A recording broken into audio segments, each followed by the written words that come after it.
as we all know, my God, if not now, when, right? And if not you, who? So we're gonna take you through everything. And we'll start at the top of the hour. A lot of you came in early, so thank you. Wow, nice. Got a really great crowd here with us today, and real excited to be here with you. So let me go ahead and start. I'm Steve Farrell. I am a co-founder and the executive director of Humanities Team.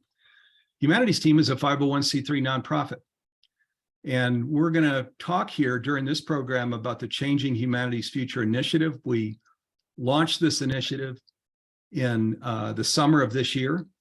It was Humanities Team, Neale Donald Walsch, and the Conversations with God Foundation that launched the initiative, but it has grown to people all over the world. We've got partners and colleagues here presenting with Neale and I. And you, all of you all are partners. Thousands of people have signed up for this initiative, and we can understand why. I mean, it is time to change humanity's future. I'm sure that's why you're here. So now, I just want to invite you to stay to the end, because again, we've got these really outstanding speakers that are coming on after Neale and I. We've got some other people coming on by video testimony. And you don't want to miss this program. Do stay to the end.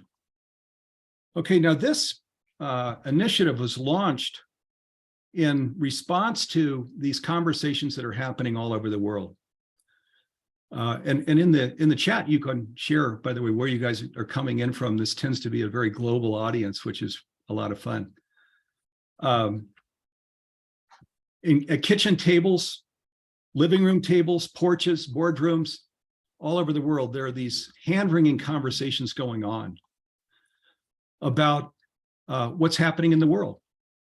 And there's a heightened sense of urgency that we've seen in the last few years as climate change has caused fires and smoke and storms and extreme weather conditions, such that people everywhere, all over the world, are concerned about their future. This, of course, the extreme weather is coming behind climate change, the Ukraine, all of these things.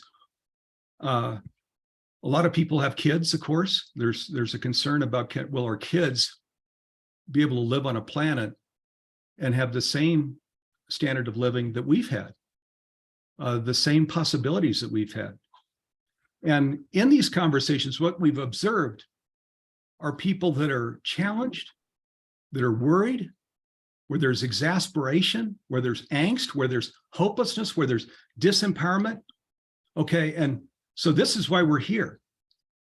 Because not only are these conversations happening all over the world, and I'm guessing all of you have been in one or more conversations like this, but there's not somebody coming into the conversation with the remedy, talking about conscious living.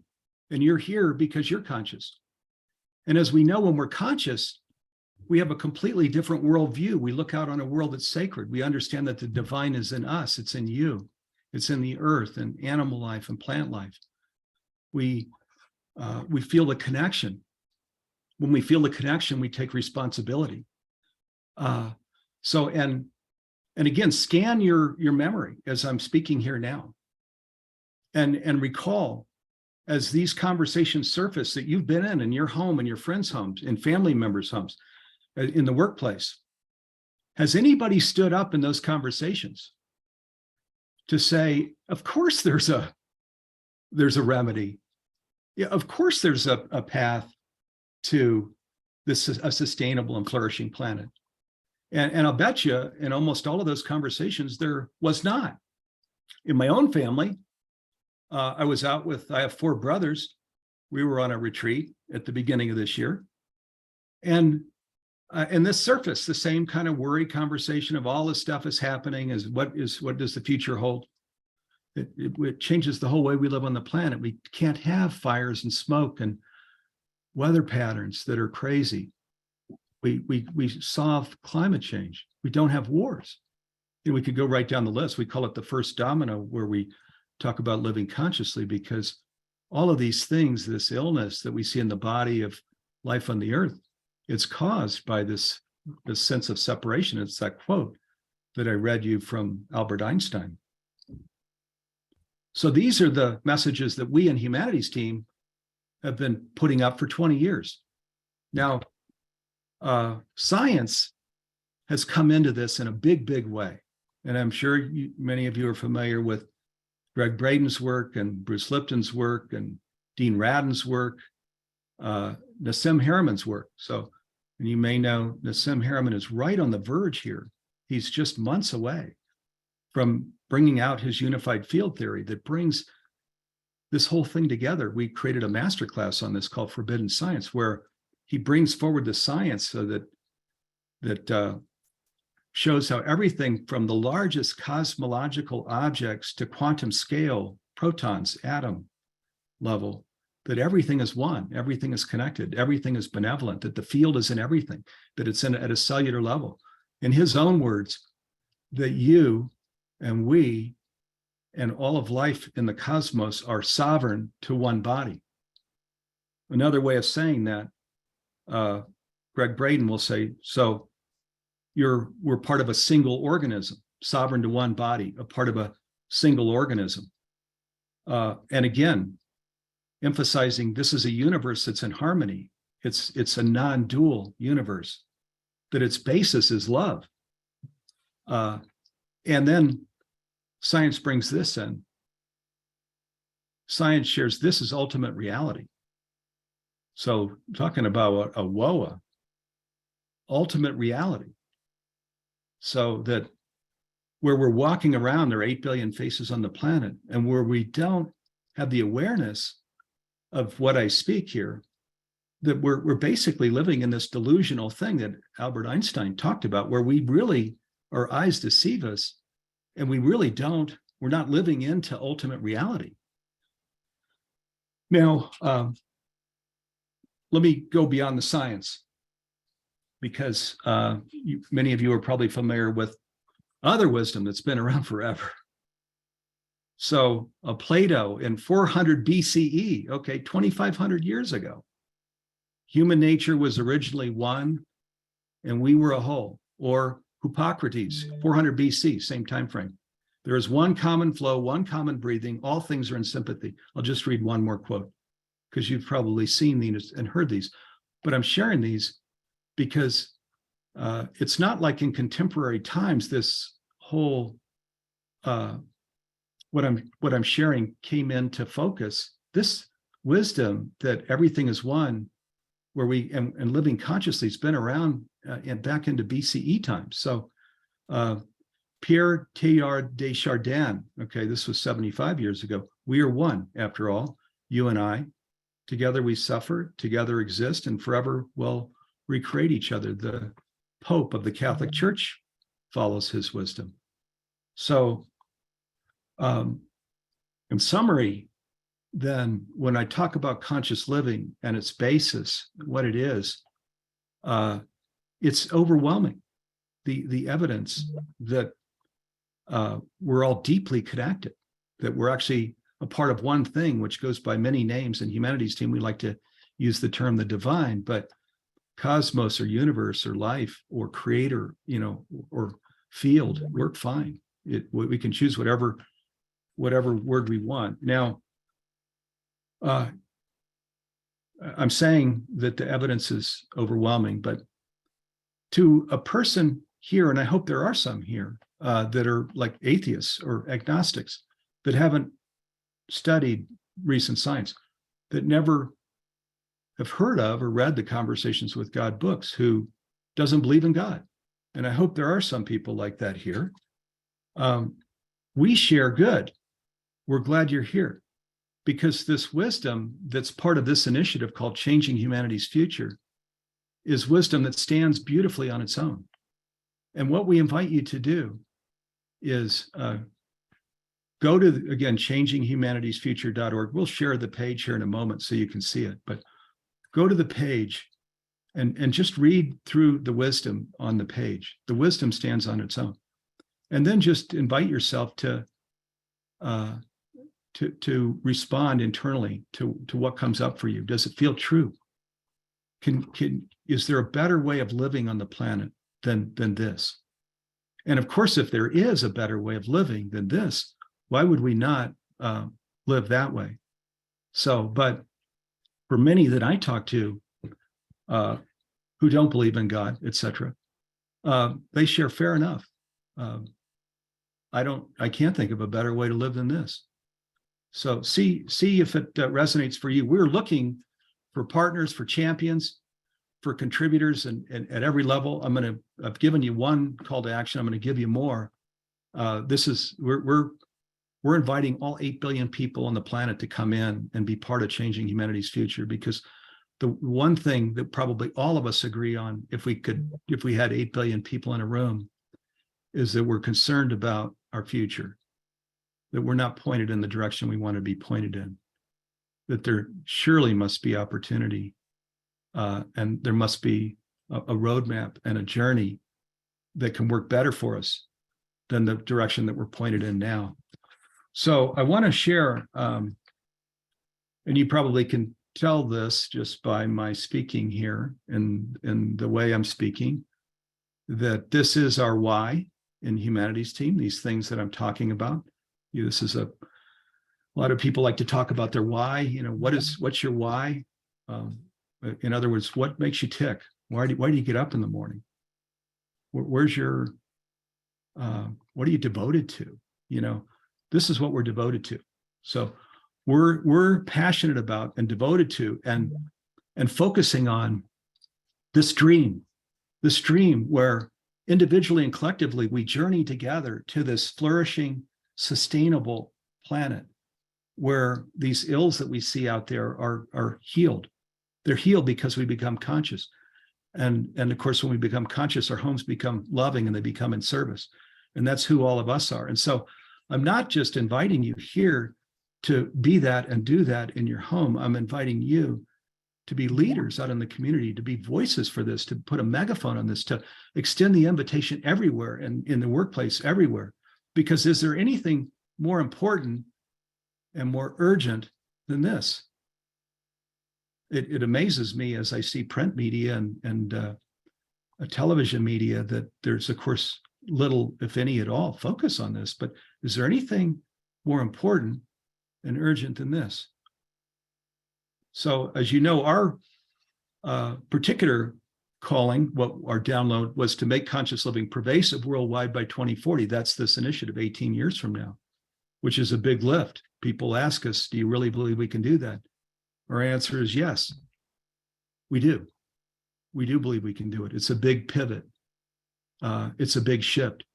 I've referenced Conversations with God. Neale Donald Walsch will come on next, who, of course, is the author of Conversations with God. And if you've read the last of the 9 books in the series, it says the hardest part of the journey to conscious living is behind you. It's behind you. And if you think about all of the goodness in terms of these last decades of where people understand connection and oneness and unity consciousness and these things, you could see how that's true. And then it says in the book that this, with all of these severe challenges out in the world, that this is, and it capitalizes for effect, the perfect time for advancement. And again, we're here in Boulder, with the smoke and the fires and the extreme weather. I mean, isn't that true? It's the perfect time for advancement.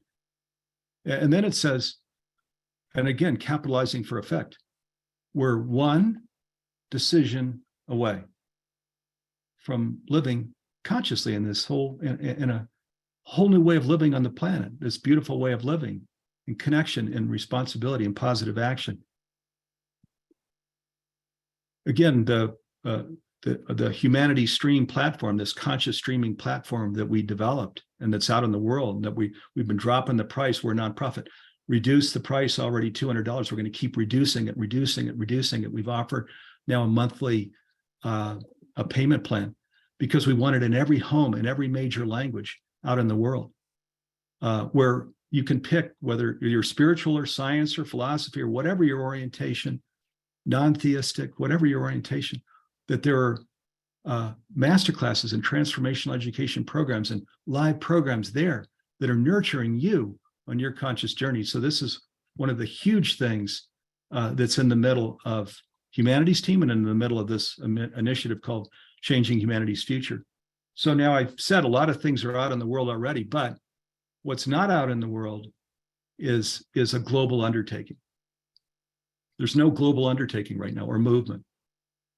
In fact, I was more than that. I started this by saying there's not even a voice at the table right now in most cases. I mean, again, scan your memory, but is there even a voice at the table right now?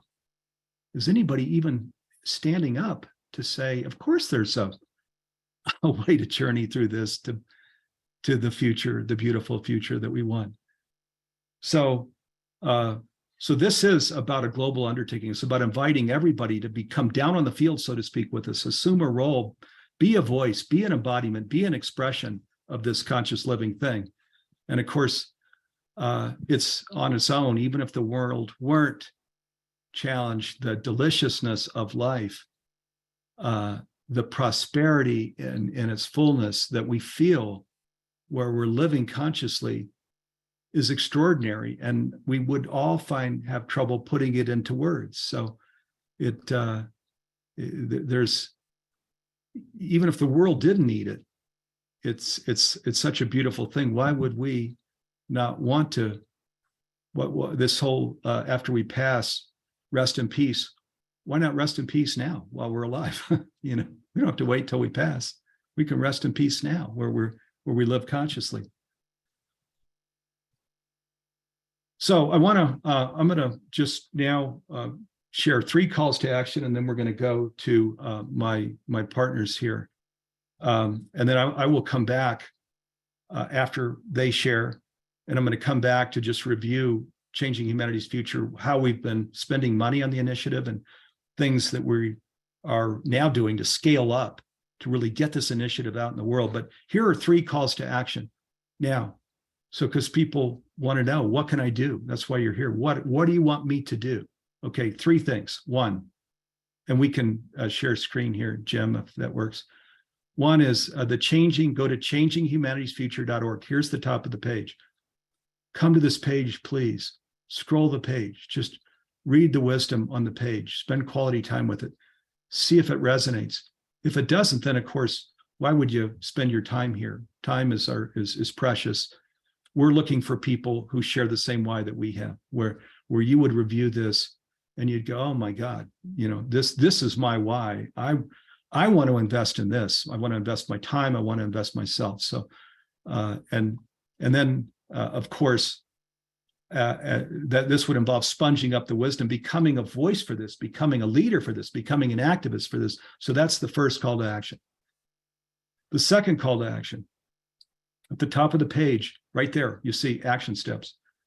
Okay, now there are things we can do to deepen our own conscious journey, to become more conscious. See, the first one, I won't read these, but the first one, listen to that still small voice that is, and we use the God word, and you could use universe, that's guiding you from within. So these deepen our conscious living, and deepening this in our own lives and in our family lives and in our work life is kind of the first step where we really embody this, and then we become incredible leaders out in the world. So this is my second call to action. If you resonate with this initiative, come back to this page and spend quality time with this page. And for that matter, the Humanity Stream platform, if you already are a part of it, it's a conscious community. It's a streaming platform. They're incredible programs, live programs, video trainings, and things that'll deepen your sense of conscious self. The third call to action is, if you're so inclined, if this is your why, to financially contribute and support the initiative. There's a donate button here. You can come back and again spend quality time on the page, either now or during the holidays if your family is so inclined philanthropically. Come back and just see if you're called to financially support the initiative. We're a 501c3 nonprofit. We're in 68 countries. None of the country coordinators are even reimbursed for expenses and they don't get any compensation. So we're asking for your financial support to really aggressively launch this initiative. And so now we're going to go to other speakers. Neale Donald Walsch is going to be next. After Neale is Jude Currivan, Debra Poneman, and Shamini Jain, and then Diane Williams and Olivia Hansen. And then we've got a couple of short videos, and then I'll be coming back on briefly, and then Neale Donald Walsch and Dee Meyer will be joining me. So over to you, Neale. Thank you, Steve. It's lovely to be here, and I'm going to now say some things that Steve has not said about all of this.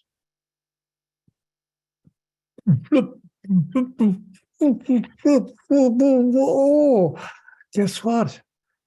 I have nothing to say that he hasn't already said. Great job, Steve, really summarizing it all and putting it into a couple of minutes of sharing. But I realized he's saying everything that I really came to say. But let me put some of his thoughts into my own words, if I could be indulged in this moment, because this is a special moment. I mean, in time, this is a special moment in which we have an opportunity to turn an important message that I received in my Conversations with God dialogue into something that could change our future for the better forever. I'm assuming that most of you have had a positive response to the Conversations with God messages.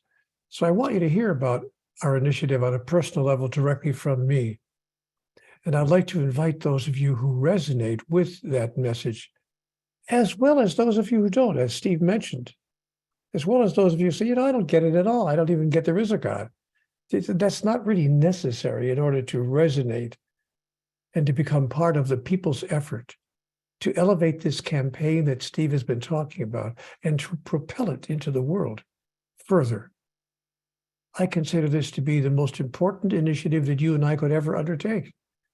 So I want to thank you in advance for doing what Steve asked us to do at the outset, staying to the end of this program to make sure you hear what everyone has to say on this subject.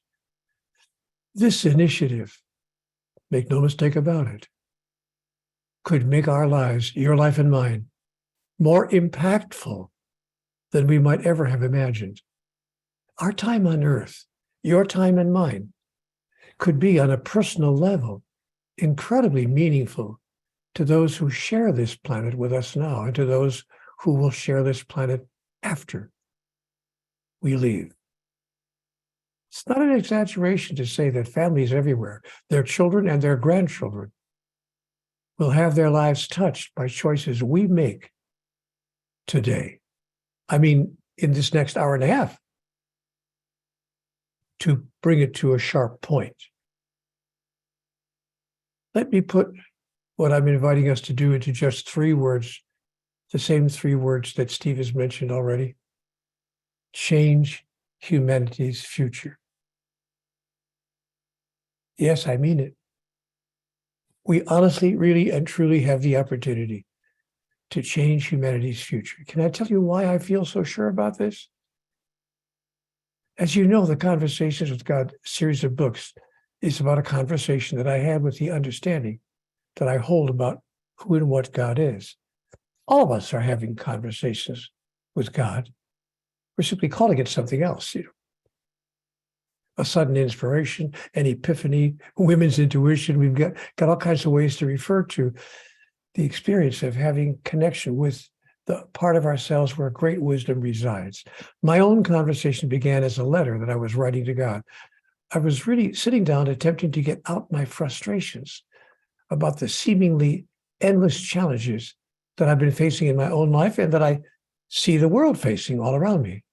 And what I was told in my conversation is that we are all spiritual beings. It's really important for us to grasp that.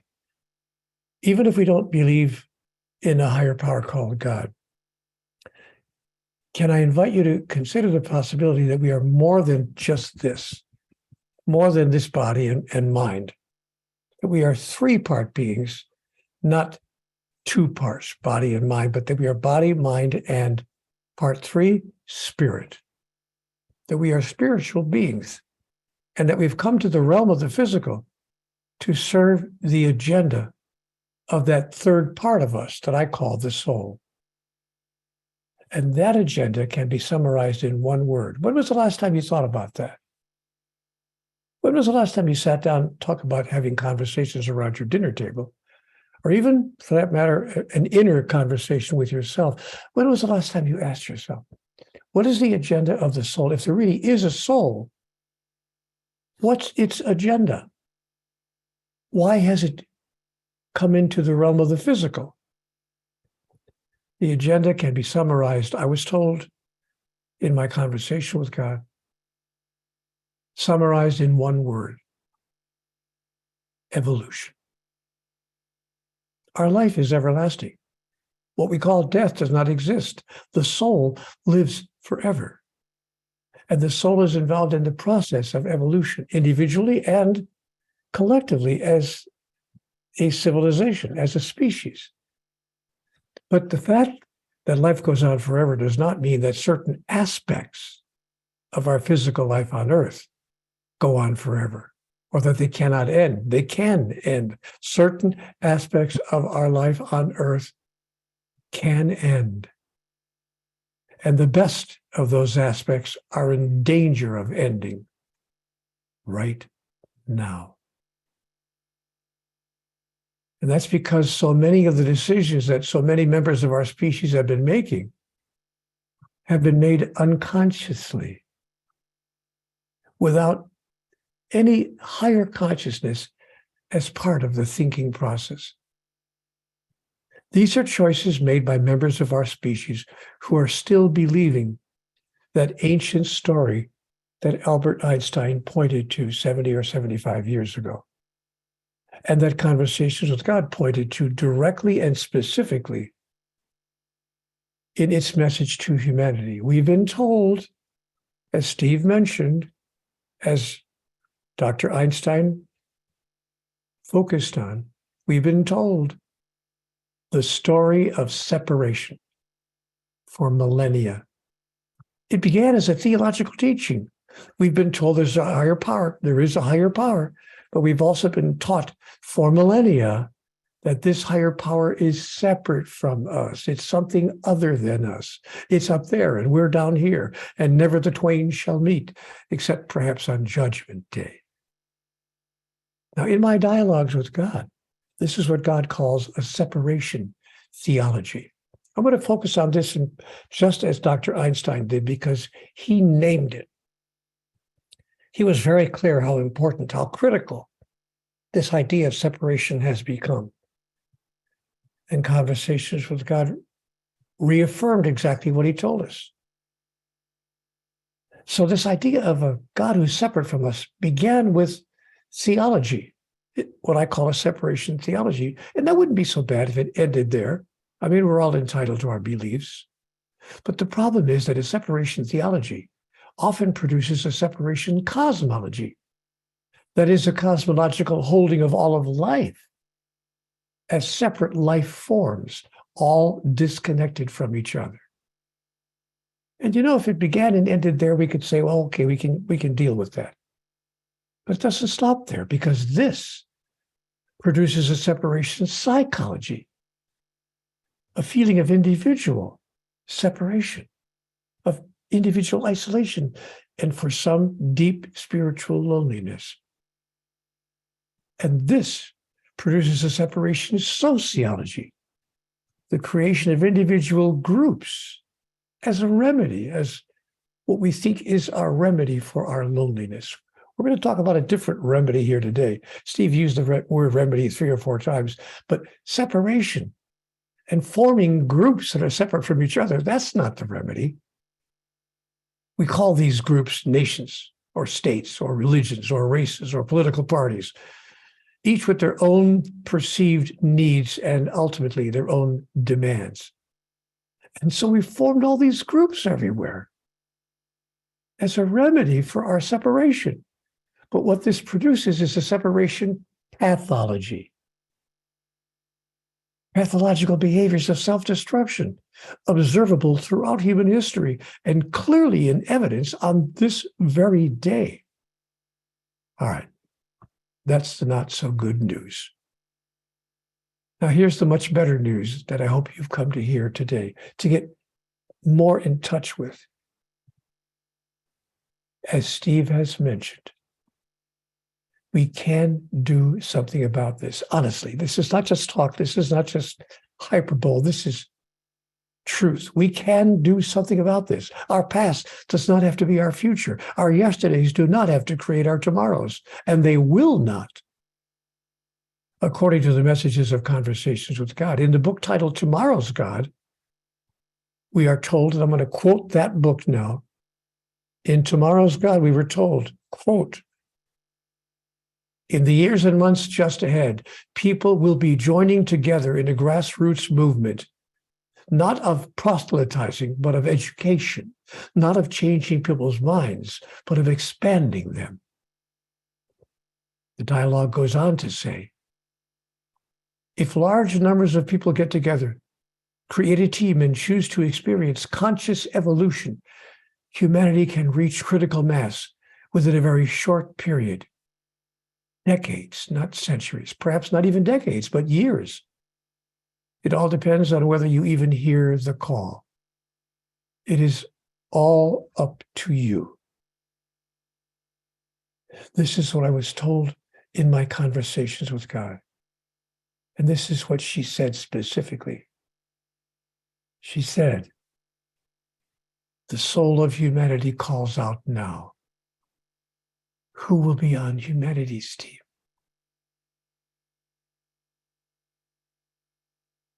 That's what I've come to ask you here today. Will you join with us? Will you join with others to change humanity's future? Can such an intention become part of the why of your life? I know that there are more whys than that. I understand.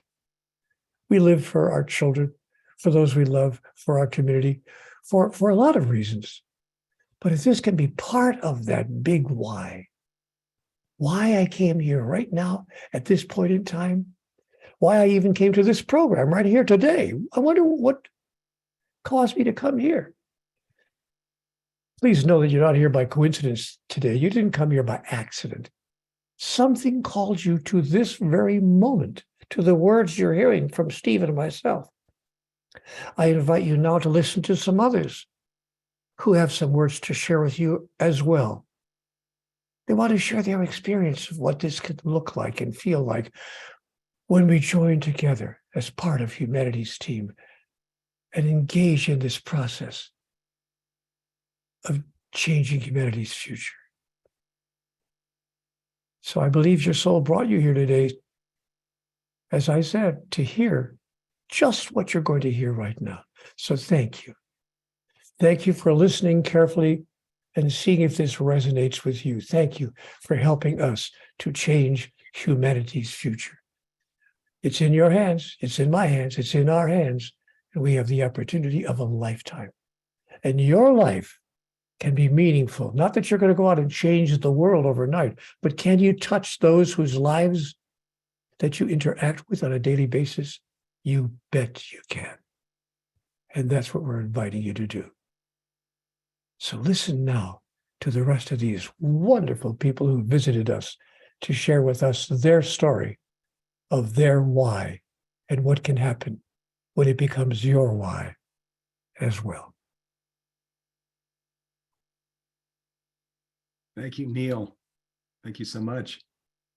And Jude Currivan coming in from the United Kingdom, her home. And thank you, Jude, for being here. Thank you, Steve. Thank you, Neale. Albert Einstein wasn't the first person to make the point that we can't solve our issues from the same mindset, the same thinking that created them.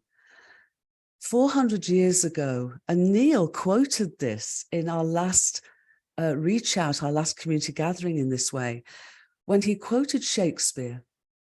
He quoted Hamlet, who said, "There are more things in heaven and earth, Horatio, than are dreamt of in your philosophy." And 400 years ago, it was the religious teachings of the church that was being questioned as a basis for understanding the greater perceptions of reality. And the great philosopher Francis Bacon, in that time, realized that we could not rely on superstition as a way forward in expanding our perception of the world. He's been known as the father of the scientific method. And sometimes he's been accused of being the person who led us down this route into perceived separation and materialism. But I've studied Bacon's ethos and writings for decades on decades. And what I feel he was actually saying is, we need to follow the evidence wherever it leads. And from his perspective, that was the revelatory perspective of heaven on earth. He was seeking the revelation of the divine, not necessarily in the superstitions that have been built up, accreted over spiritual insights and wisdom teachings for millennia. And so he began a process that's led us to this point. And we literally are on the cusp of 400 years since he inaugurated this scientific approach to understanding the deeper, wider, greater wholeness of reality as he would have seen it himself. But that journey has taken us, as Steve and Neale has spoken to, into a perspective of materialism and separation. And the reason for that is those early scientists almost needed to break away from the authoritative perspectives of the religious teachings of their times. There's no blame in that. There's no shame in that. It's been an onward journey. And that journey has also involved us in deeper perspectives, our own individuated sense of self. But that individuated sense of self has also progressively taken us away from a realization of the unity, the wholeness of reality, expressed in differentiation, to a perspective of separation. And as Steve and Neale have spoken to, all the issues that have come with that. And where we are now, we now are on a collective moment of choice. And we're also now here because 400 years of that science, going through that process of separation and materialism, has come to a point where the realization and the following of the evidence wherever it has led, as Einstein supported, as so many other scientific pioneers have supported, has brought us not just full circle, but spiral into a remembered wholeness.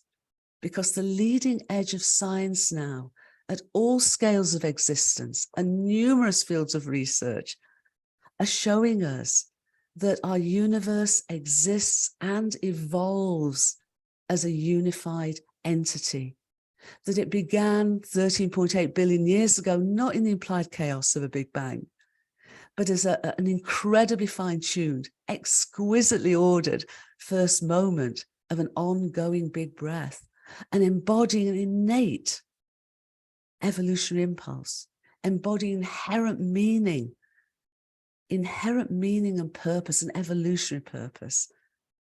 As we mentioned earlier, from simplicity to ever greater levels of complexity and collective self-awareness, individuated self-awareness, interdependence, perceived inter-belonging.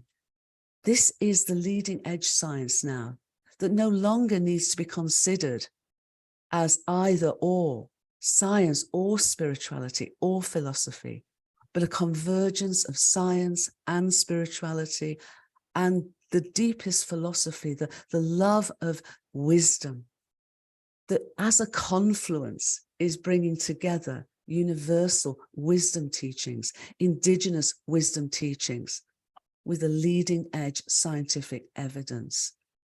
And what it's showing us is that we too, of course, have intrinsic meaning and evolutionary purpose. And at this moment, we can wake up to remember that we are literally inseparable.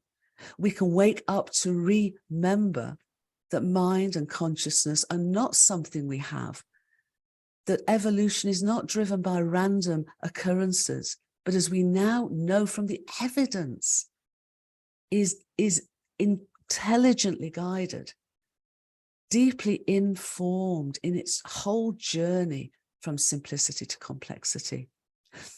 We are on the cusp of an incredible adventure because we've come so far.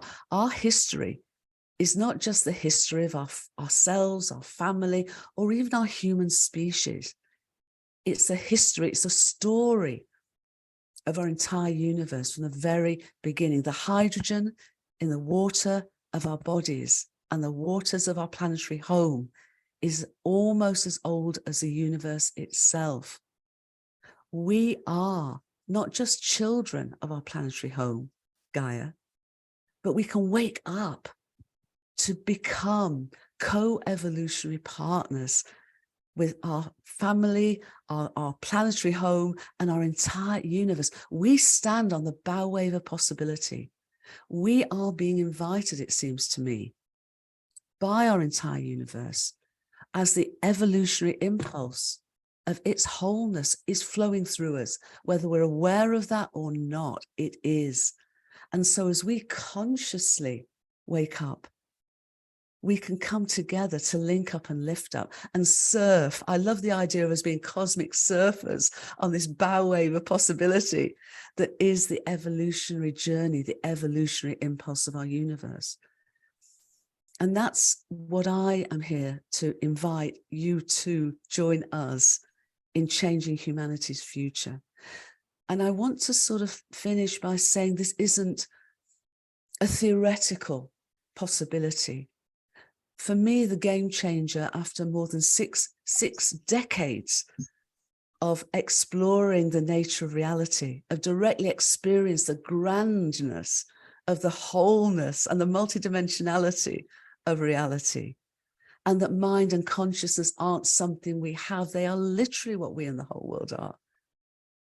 It seems to me that this is our moment and that we have the evidence. It's not a wishful hope. As my dear friend Julie Krull says, Dr. Julie Krull says, unity isn't an ideal, it's real. As another dear friend, Dr. Joni Carley said, you know, unity is our existential reality, but now we have the evidence.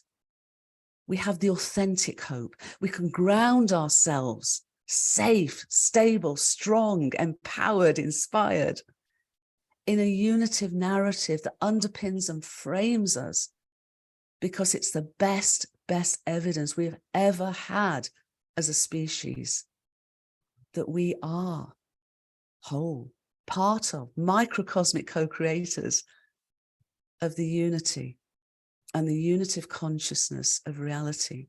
And it's a unity that is not uniformity. It's a unity that is expressed in radical diversity and inclusion. And more than that, it is a unity to which we belong. We don't have to be invited to this belonging. We belong because we are. We belong because we exist.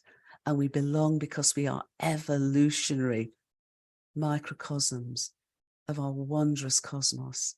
So what a time, what a moment with all the challenges and the challenges that have, as Neale and Steve said so beautifully, are a sort of a natural journey from that perspective of separation to it being a pathology.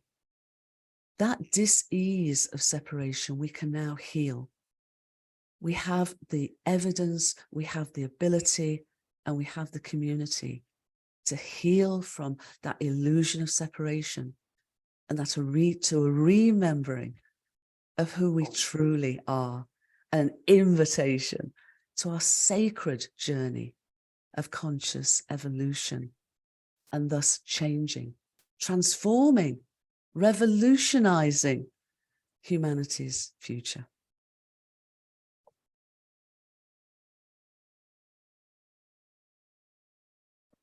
Yes, we are. Jude, beautiful. Thank you so much. Wow. Yes, you can you can feel we got a big fire burning here, don't we? Beautiful. So Jude and Neale, thank you so much. And Debra Poneman, a dear friend, Debra Poneman is speaking next. Jude, you are amazing. And yes, we must cure the dis-ease of separation. I could listen to you forever. Thank you so much. And yes, it is an honor to be here with you, with Steve, with Neale, and with people from all over the world. I was looking at the chat, and there are people here from England, from Trinidad, Tobago, and France, and Australia, New Zealand, and Turkey, and so many places in Canada, British Columbia, Montreal in the US. We have New York, we have Charlottesville, Sarasota, Loveland, Colorado, Steve's neighbor, Iowa, go Hawks, Maui, Tucson, LA. It's just, we are humanity's team, and we are here together to support the glorious vision of humanity's team, and to make our time on earth ever more meaningful. And today I feel moved to talk about humanity's team because I do feel so honored to be a part of this team. I remember the first time I was contacted and invited to be part of something called Global Oneness Day many, many years ago by this group called Humanity's Team. And I thought, wow, Humanity's Team, that must be a team of people whose desire, whose entire reason for being is to serve humanity, to raise the vibration on the planet. And soon I met the people responsible for Humanity's Team, and I found out that that was the mission. In fact, the mission was to change humanity's future, to make conscious living pervasive worldwide by 2040. And I wanted to be a part of it. So I joined them on that team. I think it was about at least 8 years ago. And first by being a speaker and a host during Global Oneness Day, which then became Global Oneness 3 days, that then became Global Oneness Week. I think now it's like Global Oneness 10 days. And it's just so rich. I created a master class with the amazing Christy Whitman for Humanity's Team. I became a part of the Humanity's Team Advisory Board. And I joined in the mission to be a part of a team that's taking action in order to contribute to help awaken each person's own individual consciousness. And as more and more people, more and more individuals become awake, one day there will be enough of us waking up that there is going to be a state change on the planet. Like when water starts to boil, that's a state change. There will be a moment that will happen when all of humanity recognizes that we are one, that we are, as Neale says, we're just separate fingers on one hand. And speaking of Neale, in his Conversation with God books, God makes it clear that if we want to create a world where we come together as one, a world of high vibration, a world bathed in love, a world where everyone thrives, we have to take action. We can't just wish it.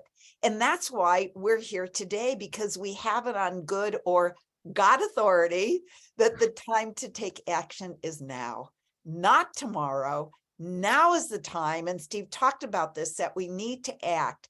And Steve is laying out the steps that we can take. And global oneness is not a pipe dream. Science, as Steve also pointed out, science is on our side. And I also want to share a little science with you, and something else that Albert Einstein said. We're quoting him a lot today. You know, we all know, at least intellectually, that everything in the universe, in all of creation, is made up of energy, waves of energy. And Einstein said, and I want to quote this properly, he said, everything is energy, and that's all there is to it. It can be no other way. This is not philosophy. This is physics. And Nobel laureate, he's a physicist, Eugene Wigner, further clarified that our consciousness also is, at its basis, made up of the same fundamental energy. And our consciousness, our thoughts, can affect matter. So when our consciousness vibrates with peace and love and coherence, or with joy and excitement about new ideas, it creates ripples of high vibration throughout that underlying unbounded field of consciousness. They talked about this in What the Bleep Do We Know? And these ripples influence the entire field, the entire world, and the consciousness of each other.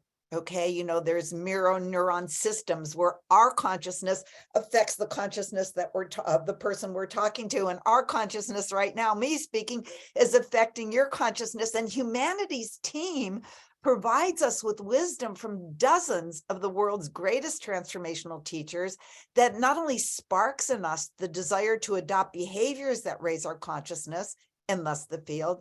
And that's behaviors like gratitude and intentioning for others. And Lynn McTaggart talks about that in her contribution to Humanities Team Library, and other behaviors that we learn through the vast library that Humanities Team has provided for us. Meditating, chanting, dancing, singing, praying, loving, drumming, doing yoga, and being voices for conscious living. And as fantastic as it may seem, cutting edge research published in highly reputable peer-reviewed journals has repeatedly shown us that when a sufficiently large group of people comes together, like today, like what we're doing today, or during Global Oneness Week, or Humanities Teams viewing parties or master classes, and when that sufficiently large group of people has a collective experience of positivity or of calm or of high vibration excitement, it produces a measurable shift in the collective consciousness of the world. And this has been documented. This isn't Debra's theory of the world. There have been documented studies here in the US, actually based on FBI crime statistics and other internationally respected measures, that during times when groups of people are gathered for good, they have measured significant reductions in crime and violence and accidents and hospitalizations, in modification of the atrocities of war, and increases in peace and wellness and mental and physical well-being, even increases in the stock market. I mean, there is literally nothing that coming together does not influence in a positive way. This phenomenon is, by the way, actually the most thoroughly documented social science phenomenon in history. And how reliable is the data? Well, I'm not going to go into all the details, but the probability of these shifts taking place, if these groups of people hadn't come together, the chances are less than 5%. Which brings us back to here and now. Personally, I feel genuinely and deeply happy and grateful for even having the opportunity to be a part of a team with such a wide-reaching potential for good. Being part of Humanities Team is a gift, not only to the world, but it's a gift to yourself, because it's a chance to get good karma by contributing to the upliftment of the world. So you can tell I'm a little bit excited about the mission, and I invite you to take advantage of this opportunity before you to join us, to support Humanities Team, to help our efforts to create a new world, a better future for all of humanity. And as Neale has also said, he said today, it's in our hands, and we have the opportunity of a lifetime. And I've heard him say before that we are all just one decision away from changing the world. Or as we say here at Humanities Team, we're just one decision away from changing humanity's future. So we just all have to ask ourselves, will we be on Humanities Team?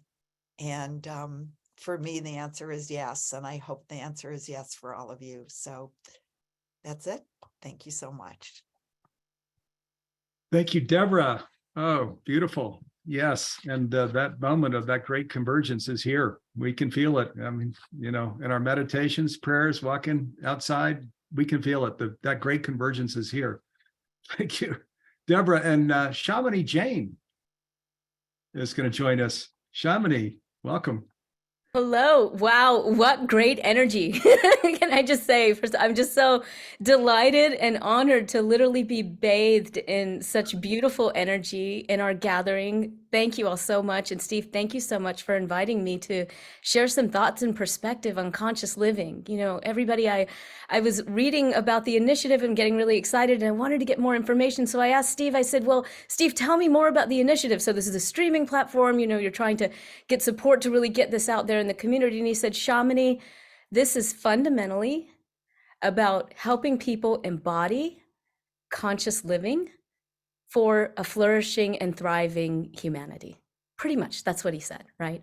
And that made a lot of sense to me. And I started thinking about, well, what are those keys to unlocking this flourishing for society, for humanity? And how do we embody conscious living? And I wanted to just share a little bit about that from my perspective. Now, some of you who have met me before might know that my focus for many, many years, decades really, has been in the biofield, what we call the biofield, the fields of energy and information that connect us and heal us. And that's the focus of our nonprofit, the Consciousness and Healing Initiative. And when I was thinking about the biofield, which I'm sure many of you are very familiar with, we've been talking about it throughout our program already, I thought about, what is the biofield teaching us about conscious living? And what does it mean for this beautiful effort that humanities team is undertaking? And a couple of words came to my mind. And the first is ahimsa, or nonviolence, which is the fundamental core of the Jain spiritual tradition from where I come. The second word was connection, which is no surprise because that's what this is all about. That's why we're here today. That's why we're doing this. That's why we're all coming together to see how we can foster that connection. On the scientific side, I just want to remind everyone, we've been talking about how the universe is fundamentally vibration, how we're not separate. And when we look at the hard data, one of the things that we recognize is that connection is one of our biggest healers. And we can talk about that, whether it's, you know, person to person, sort of behaviorally, so to speak, or energetically or spiritually.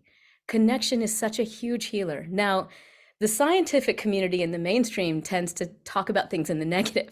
So the way you'll usually hear about it is loneliness kills, right? So that's the flip side of it, right? That's what we are trying to remedy here, is the loneliness factor, because we know connection is a huge healer.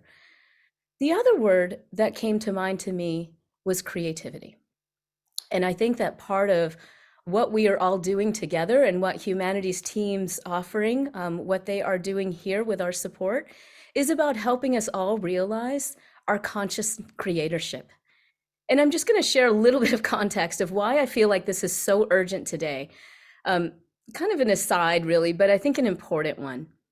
And it relates to technology. I've been watching all of these friends of mine on social media. Maybe some of you have seen them too. Everyone is posting these pictures of themselves using this AI app, you know, showing their avatars, their goddess faces and all of this stuff. You know, it's really intriguing. And the psychologist in me at first was like, well, that's nice. You know, they're really exploring the archetypical energies in them. And, you know, they're really exploring it in this way. But here's the issue.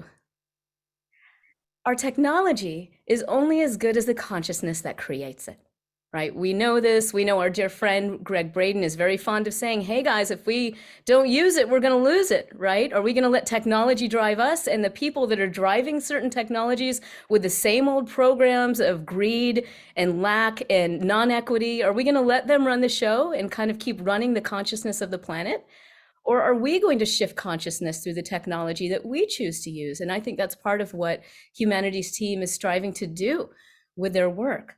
Because here is the reality: when we engage in those kinds of giving our power away to those kinds of companies and apps or whatever that are using data unethically, who are driving the same old programs of lack of self-worth, scarcity mentality, all of those things, we don't want to feed our energies in those directions, right? We want to feed our energies in the directions that are going to bring people back to their conscious creatorship, to recognize that the power that they have to foster flourishing in everyone else. And to me, that is the root of ahimsa, because ahimsa fundamentally is about recognizing the creative consciousness in every being, honoring that and celebrating it.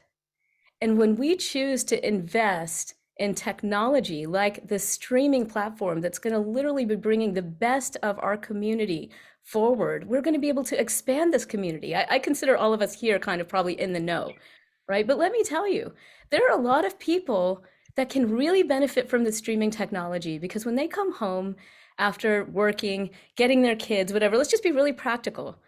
They need to be fed and they need to be fed something good.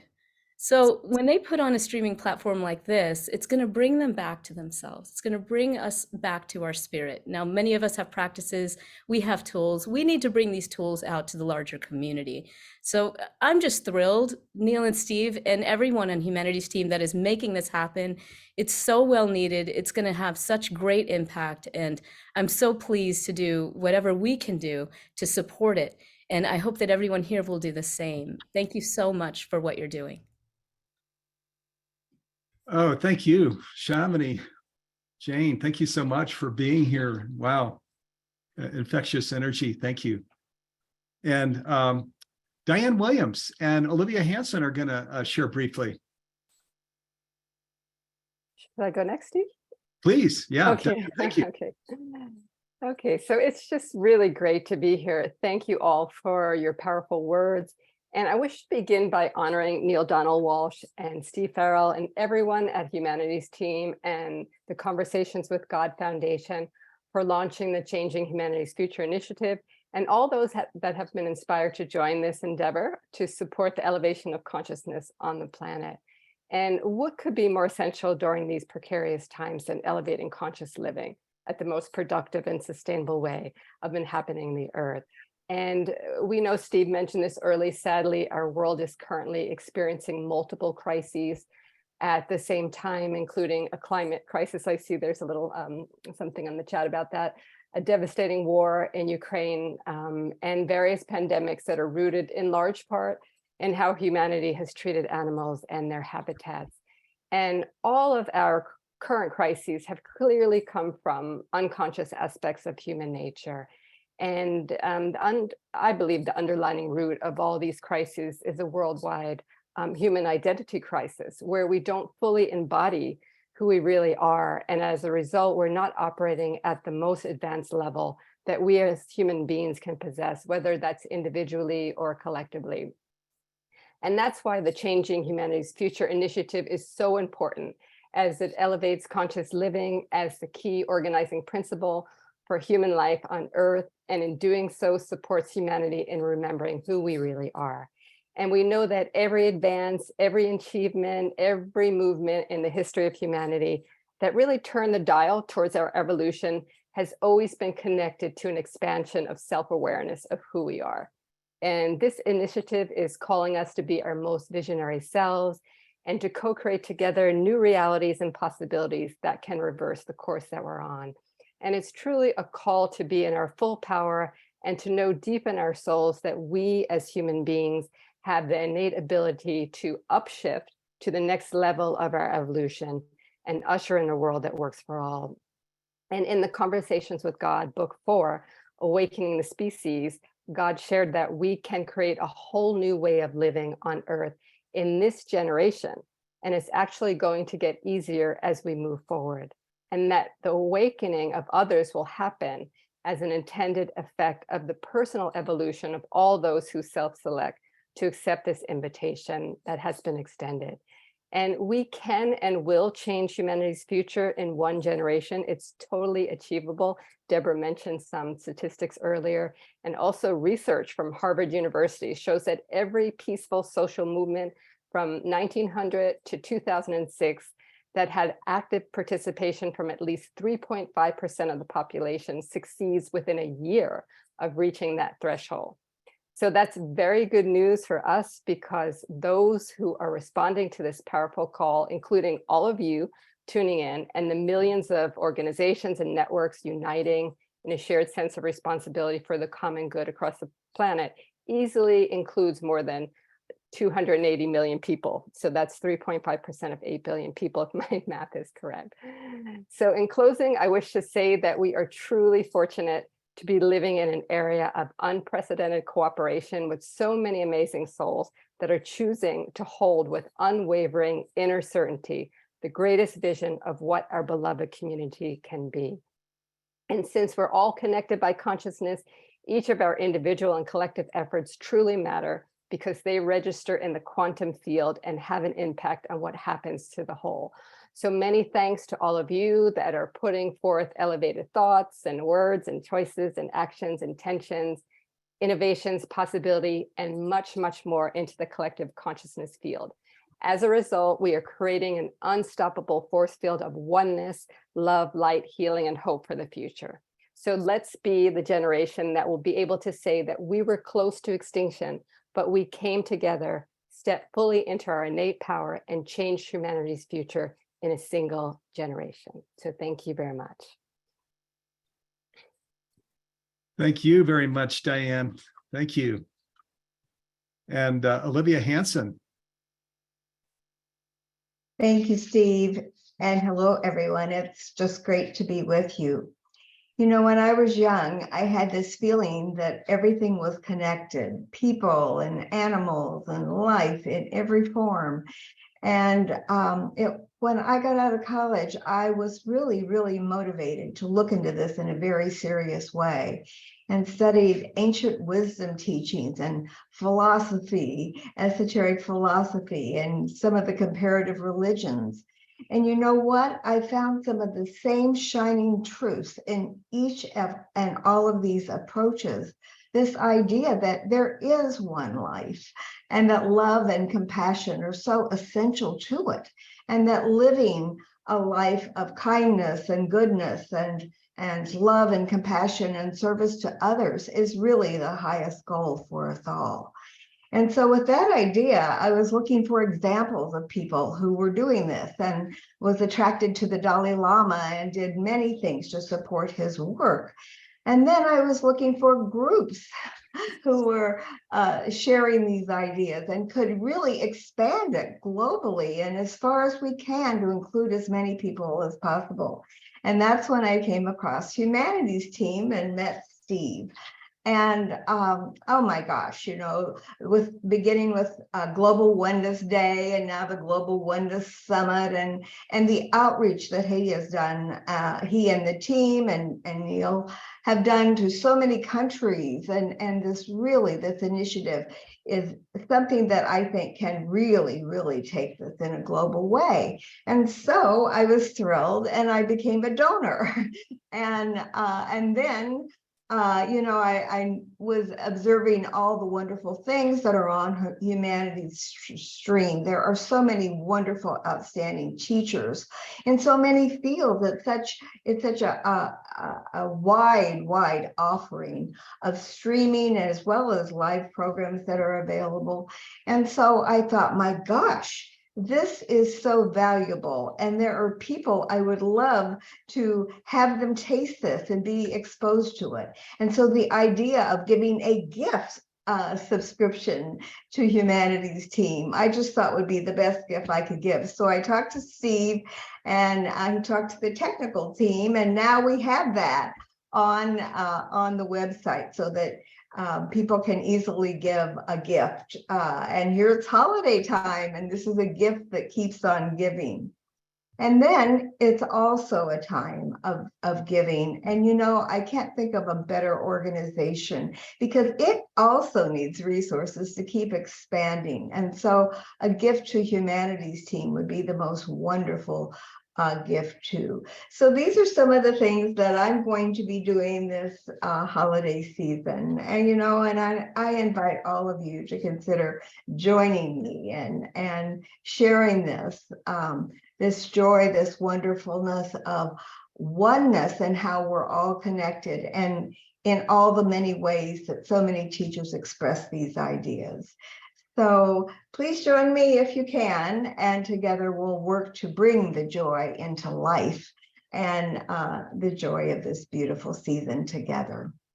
So thank you all so much.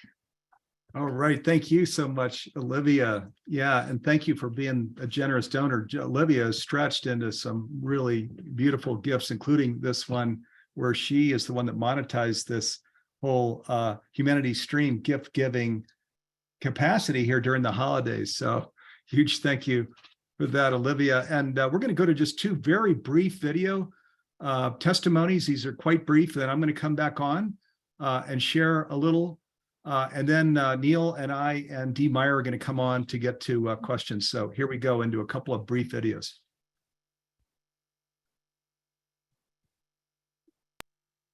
So my relationship with HT actually started with a combat tour to Iraq.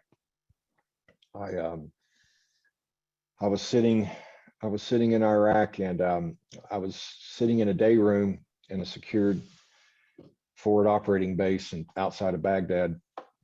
And that's when I ran across Conversations with God, Neale Donald Walsch's first book, book 1.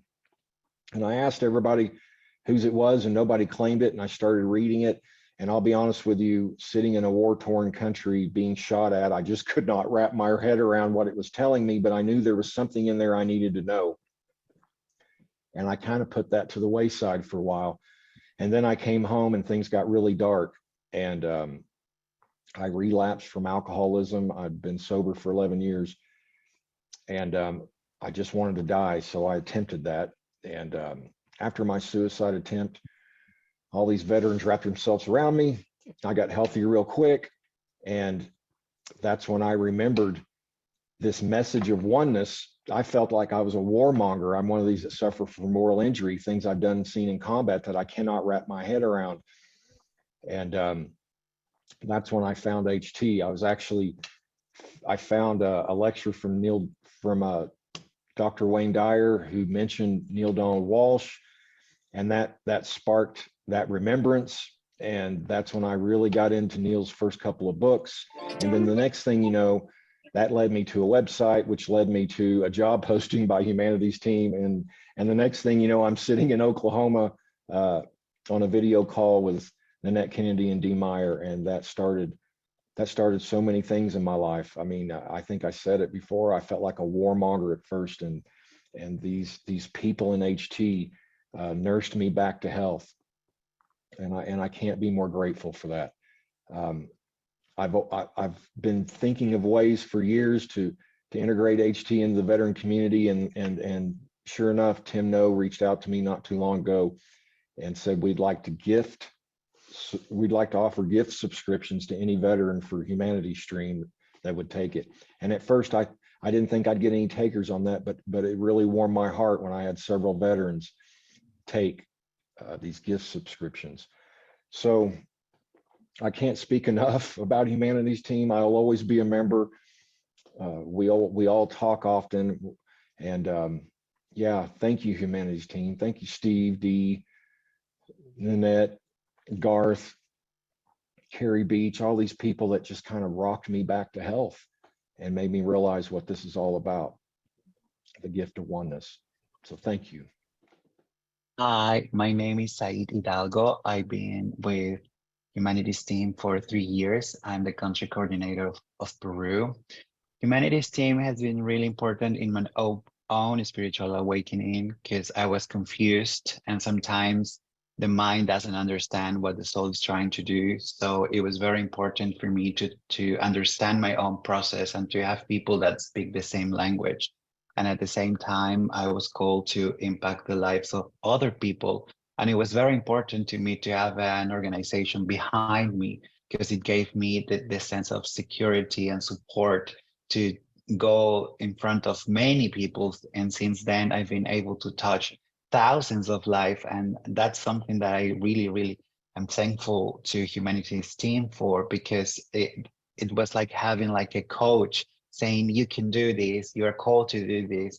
And that's how I consider Humanities Team, like my spiritual coach. So I'm thankful for that. Okay, and that was Sahid coming on. He's one of 68 country coordinators that are out on working for us globally. These are all volunteers at this point. There's no, we don't even reimburse expenses at this point. So as part of this initiative, we did announce when we started the initiative in the summer, a raise of $3 million so that we can disconnect from cash flow. Right now, we've been growing on cash flow from courses, primarily the master classes and the Humanities Stream Plus platform that we've created.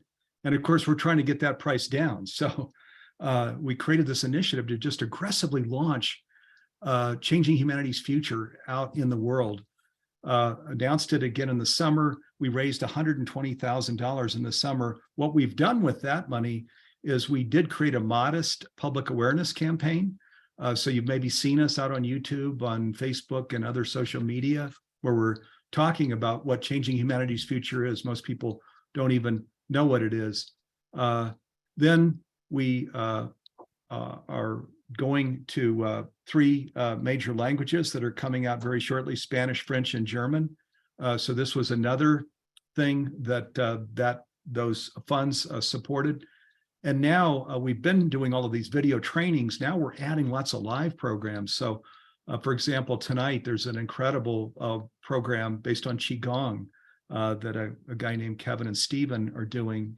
It's only their 2nd program, just started up. Tomorrow, an Olympic award-winning vegan chef is doing an Maiden program. So we're launching more and more live programs.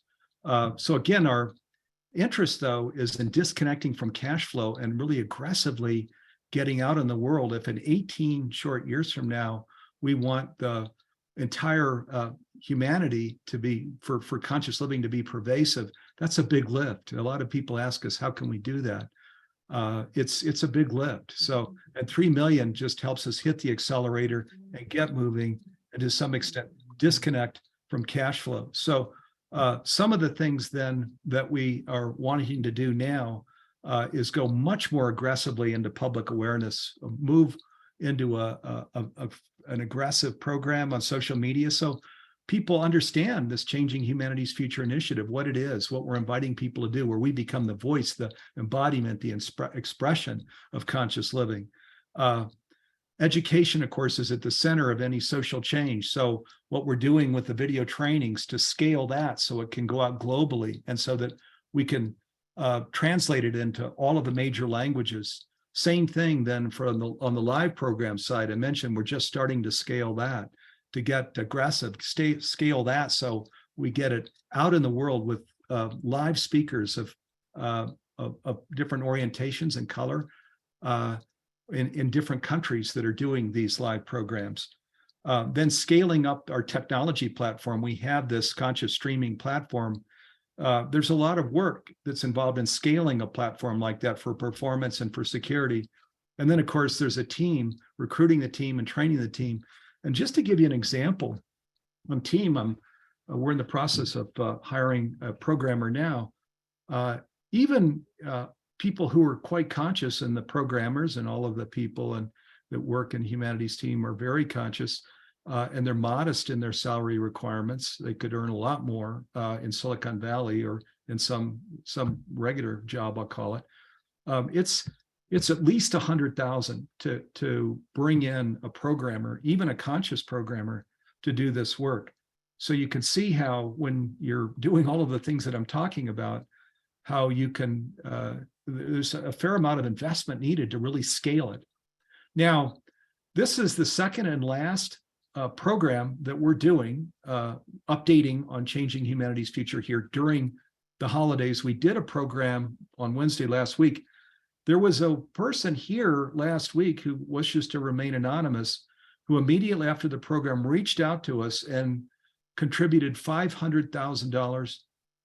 Her desire was to create a match of $500,000, which she did. So there's now a match of $500,000 for, so any of you that are connecting with this work, where you're saying, this is my why, this is what makes me tick, this is what I want to do, this is what I want to invest in. There's a full dollar for dollar match. This woman said, let's get this thing funded. Let's get this initiative out in the world. Let's get up into high gear and not go slow on Changing Humanity's Future. And this wasn't even somebody that was close to us, just like you right now. She was right here in the audience and listened to all of the speakers share and said, I'm in, let's go. So I invite you here during the program or during the holidays, where you come back to the Changing Humanity's Future page and donate. And if this is your why, just invite you then to contribute to this cause. There's, for us, and this is our why, there's nothing more important, there's nothing more urgent than this. And thanks to this beautiful person, there's a dollar for dollar match for whatever you contribute. Okay, with that, I'd like to invite Neale Donald Walsch and Dee Meyer to come back. We'll get to questions. I'll stay later for questions because we are running This is the thing, when we open our hearts and start talking, we can run long. So I apologize for that. And very much appreciate all of you being here. So Neale and Dee, I don't know if we can on screen, share screen and get us all in here. So there we go. Here's Neale. Thank you, Neale. And hopefully Dee is here. There we go. Dee, thank you. So let's just get to questions. I'm happy to stay later here too, to get to questions that you have. I was watching the chat, and boy, this chat is really lit up here, as you can see. And I didn't see so many questions. I saw just tons and tons of questions or comments and testimony of go, and love Debra, love Neale, love, Shamini, love Jude. So thank you for that. We love them too. We're really grateful they're here speaking with us. So Dee, there are things that we should get to here? Yeah, I think Janet is bringing in a question about how this subscription includes direct contact with other people like this does. And it does indeed bring us together in community watch parties where we have discussions after we watch a module. We also have our live programming. Right now it's Wednesday, Thursday, and Friday evenings, and people have the opportunity to chat with one another. Let's see, what other questions? Tuesday, Thursday, yeah. So this whole the live programming, boy, you're going to see. I mentioned 2 that just launched. There's more coming. We're just filling the pipeline with these live programs because, just like Shamini said, thank you, Shamini, where you came in to describe what we're up to. This is about nurturing conscious living. So that's it, is what are all the ways we can nurture your conscious living in your home, in your workplace? And video trainings are fantastic. And we have a huge 38 new programs this year alone in 2022, probably more than that. And I'm not on the latest count. And then all of these live programs coming. And the whole objective is in your home and your workplace where you want to just sponge up really high quality conscious living tools for your own toolkit. That's what we're loading up here. Okay, let's see. I did see a question coming in from Facebook. One second, let me find that. How can join is different? So Jacqueline Way, who's a good friend of ours, my goodness, works closely with Neale. They do a clubhouse program on Wednesdays. So Wednesday early afternoon, Jacqueline Way, Dr. Roshanak, and Neale do a humanities team clubhouse program. So Clubhouse is that really cool audio platform. Boy, check that out. Humanities team. Neale comes in for an hour, often goes over every Wednesday. So that's another one of our live programs. And Jacqueline was saying, how can people around the world participate? Christine Glenn, who you've probably seen her in the chat, she leads the world's regions. So there's 68 countries represented now, and invite you to reach out to us, support@humanitiesteam.org if you want to represent us in another country. As we unfold this initiative, boy, we're raising $3 million right now. We're going to pump some funds out into these countries so they can go out to libraries, schools, and things with this conscious streaming platform. So Bella asks, do we know how close we are to critical mass? I don't think there's any way to measure that. But I think that I get energetically that we are amazingly close. They tell us that critical mass is not 51% of the whole. It's not 45% of the whole. It's not even 20% of the whole. Actually, surprisingly, critical mass is not even 10% of any whole number. We're told that critical mass is anywhere between 2.5 and 5% of the whole. When we get to between 2.5 and 5% of the whole number, we create critical mass, which is enough energy to touch that first domino. And when the first domino falls, the other dominoes follow. Now, if we could get to 3 or 4% of the whole, we have created critical mass, and we're very, very close to that right now. It wouldn't take a great deal of effort to bump that number up. And we are now very close to being able to produce critical mass and then change humanity's future in the next 10 to 14 years. So I don't think there's anyone who can measure exactly where we are, but boy, if you just count the number of people who are in this group right now and who have written, not just my books, but there are many authors here, and their books are touching thousands and in some cases hundreds of thousands of people. So we're getting very, very close. And here's the critical answer to your question. If you choose to become part of those who join this effort and become a megaphone that has become a person who tells other people about what's going on here and the opportunity that it's created, you become part of that mechanism that moves us closer and closer and closer to critical mass. So it's critical that you make a decision today to be part of that process. Yes, it is.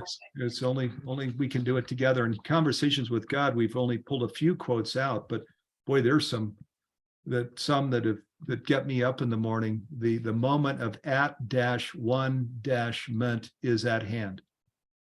Everyone will awaken without exception. These are quotes straight from the Conversations with God material. And so if God says that, I'm like, that dream is my dream. I am all in. And I know that's why many of you are here. So, because this is your dream too.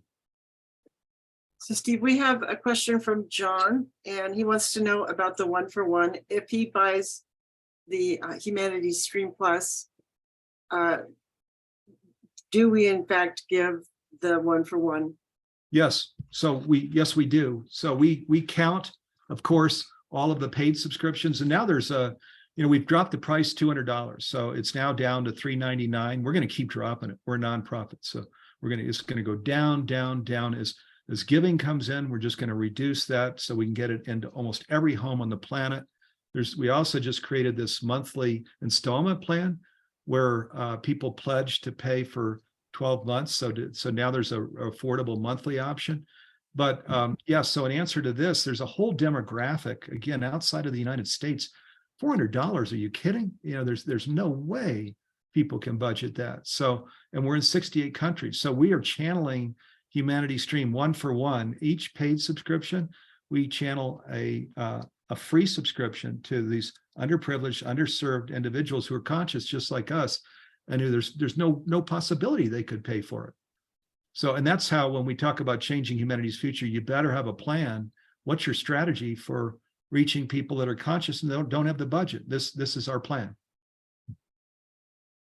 Thank you very much. Janice asked, how do we explain this to children, that they're not going to lose the planet? I'm a middle school teacher and I'd love advice from any or all of you. Gratitude in advance. Well, I think that we start with helping children to know that there's a higher power in the universe, that and there is a way to do that. I've actually produced a little paper. It's not a book, but it's a little document. How to explain God to your children. You may want to look at that, take a look at that. And if you'd like to know more about that, send a note to Humanities Team. Is there a generic email address that someone can write an email to Humanities Team at? Yeah, that's support@humanitiesteam.org, I think, and somebody put that in the chat. Okay, support@humanitiesteam.org, and tell them you'd like to get a copy of How to Explain God to Your Children. They'll forward that request on to me, and my team will make sure it gets to you. And that's just the beginning. But I think for me, and I've written a children's book. I've actually written 3 children's books, but the one I like to talk about the most is The Little Soul and the Sun. You can get a copy of The Little Soul and the Sun as well, which talks about some of these larger ideas. But how do we deal with these ideas with our children? There's another book out called Conversations with God for Parents, and it talks about, it addresses your question directly. And there's a whole list of topics in that book, Conversations with God for Parents. And there's even a little curriculum. Part of the book is written by 2 teachers who were looking at the question you just asked and developed some kind of an informal approach and made suggestions, curricular suggestions, on what you could share with your children and how you can teach your children at home about some of these larger concepts that we're talking about.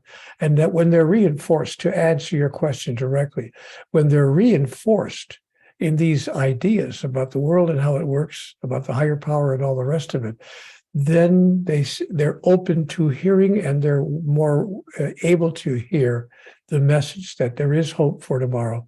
There is a glorious future waiting for us if we all simply become members of the process that changes humanity's future. So Thank there you. are two questions I see here real quick. Daniel's asking, can we choose who we gift Humanity Stream subscription to? So Daniel, if you're familiar with a group that's in the category I described, they're conscious and there's not budget, reach out to us with that group. And if you're willing to be a gateway to that group, let us know that too, which would be helpful. We're always on the lookout for groups that really don't have budget and they're conscious and they're going to make full use of that community and that platform. So reach out to us. And then there's another person that has a question. Boy, this chat's going pretty darn well, isn't it? It is. So is subscribed, does it include programs like John Stewart Reed and David Gibson? So we were actually going to share a screen, and I know we're even have gone a few minutes over, but let's go ahead and do that, Jim. Let's share screen so people can see the stream platform real quick. There's a lot of focus on that. So, and I'm guessing many of you haven't seen it. We're going to first show you, okay, this is the current, it's the site when you come into it. There'll be a window here soon with these live programs. So when you come to it and you see a Qigong or dancing or meditation or yoga, you just click on it and go right in if you're a stream member. So now let's go ahead and go down into the library because this person is asking about what's in the library. We're going to click on it. So we're now down in the library. It just says, viewing library. And then let's scroll this. So Daniel, this one, your question, you can actually scroll this all day. No kidding. There are hundreds of programs in here, master classes, transformational education programs. Neale has 2 master classes, Michael Bernard Beckwith, Greg Braden, S.M. Harriman. Again, there are hundreds of programs in here. So just come in here into the library, scroll this, you can get here right from the main page. And then you can, and up top, also there's a search up top, and you can click the name, enter the name of the person, these 2 people you referenced, and it'll tell you if they have programs in here. It's astonishing how many programs and movies and documentaries and things are in here. So, and with the live programs that are year round and the free Humanity Stream Plus upgrades and things, it's phenomenal for the $3.99. Again, as a nonprofit, we're trying to get it into as many homes as we can. We're not trying to make money on this. Okay, thank you, Jim. So we'll and invite you all, go to the Humanities Team site. You'll come down, you'll see a little band where it talks about Humanities Stream Plus, and then click on it and it'll take you to those pages so you can visit it. And if you've got questions about content, you can go right in and see the content yourself. So I'm looking. Neale, are you okay staying a little longer here? Yeah, I can stay another 12 seconds. Okay, good. All right, perfect. So thank you. Yeah, thank you, viewers. We, when people open their heart to talk about their why, watch out. It's kind of, you can't stopwatch it very well. So I'm looking for more questions. I see one from Sammy. Allah sounds familiar to Allah. In Swedish, that means everyone. I sense this is why it is called Humanities Team. Oh, it was the question about, does your God include Allah, creator? I'm a little concerned about how God oriented this is. So, this might be a nice one to close on, Neale. This whole God's too good to be true thing. Do you want to bring that in here? Well, let me just say that there are 1,000 names for the highest power, the higher power. Does what we're talking about here include Allah? Of course it does. It includes every way that we refer to the single higher power that there is in the universe. As I said a minute ago, there are 1,000 names for God. So if the name God itself doesn't resonate with you, choose the name that does. But there is one source and one reality in the universe. And you could call that source whatever you want to call it, but we are all emanating from that source. We are all individuations of it. And once we understand that level of connection, then we begin to understand our connectedness with each other. And then we begin to see the world in an entirely different way and to create it in an entirely different way as well, in a way that finally works for all of us, not just for a small handful of us. And that's the idea behind changing humanity's future. Yes, and I'll just add here we did a world tour. So I was out with Neale. We went around the world in 40 days, and every question was asked to Neale, and a lot of people said, this just sounds too good to be true, Neale. To which God responded, Neale. Yeah, and I also said the same thing to God in my conversation. I said, all that we're talking about here, all that you are, all that you're saying that we are, all that you're saying we're capable of becoming, does sound too good to be true. And God's response was, and I can still hear the chuckle, in God's voice as the thought came to me. She said, Neale, if God can't be too good to be true, who can? There you go. So I see, by the way, lots of friends in the chat. Elizabeth Sartoris, boy, big shout out to you. Elizabeth is a highly regarded scientist. She's based out in the Hawaiian Islands.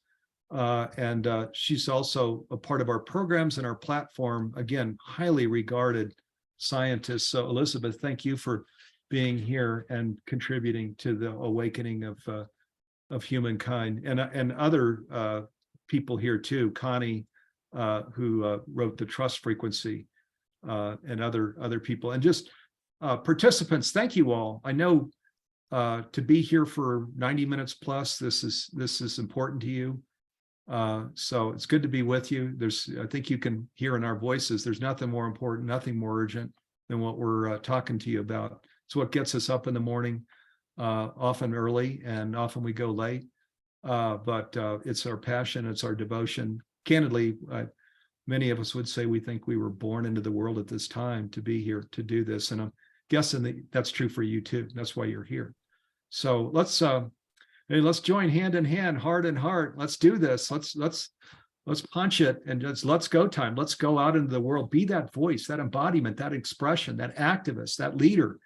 Let's do it. And because that's the only way, we change humanity's future. It is not the small group of speakers on the screen. I know you know that. We're just here to share, but it's all of us together. That's how we do it. So let's go. Let's go time. Okay, everybody. And thank you so much to all of you, the speakers, the participants, and let this be the beginning, not the end, huh?